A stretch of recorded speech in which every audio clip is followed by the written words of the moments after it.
دیکھیں، جب ڈیزاسٹر آتا ہے تو اس میں آپ کے جو وسائل ہیں وہ ان لمیٹڈ ہوں، تب بندہ جا کے اس چیز پہ قابو پا سکتا ہے۔ گلگت بلتستان میں وسائل کی کمی ہے، فنڈز کی کمی ہے، اور جو ہمیں جو پیکیجز جو ملتے ہیں، جو ریلیف ہمیں ملتا ہے، اور اس سے گلگت بلتستان کا نظام جو ہے وہ بڑی مشکل سے چلتا ہے۔ اب جو آپ کا کوشچن ہے پروونشل گورنمنٹ کے حوالے سے، بڑا اچھا کوشچن ہے۔ تو چیف سیکرٹری صاحب ہیں، بڑے کمپیٹنٹ آفیسر ہیں ہمارے مرزا صاحب، اور ایڈمنسٹریشن اپنے لیول پہ کام کر رہی ہے۔ ریسنٹلی 2 دن پہلے چیف سیکرٹری صاحب سے میری اسی حوالے سے میٹنگ ہو گئی، تو چیف سیکرٹری صاحب ویل اویئر ہیں ان چیزوں سے، تو ان کے پاس جو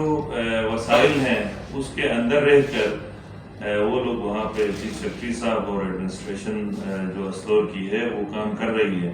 لیکن محدود بجٹ کی وجہ سے وہاں بہت ساری چیزوں پہ جب تک آپ کا جو وفاق ہے، فیڈرل جو گورنمنٹ ہے، یہ جب تک کوآپریٹ نہیں کرے گی تو ان ایشوز پہ قابو پانا بہت مشکل ہے۔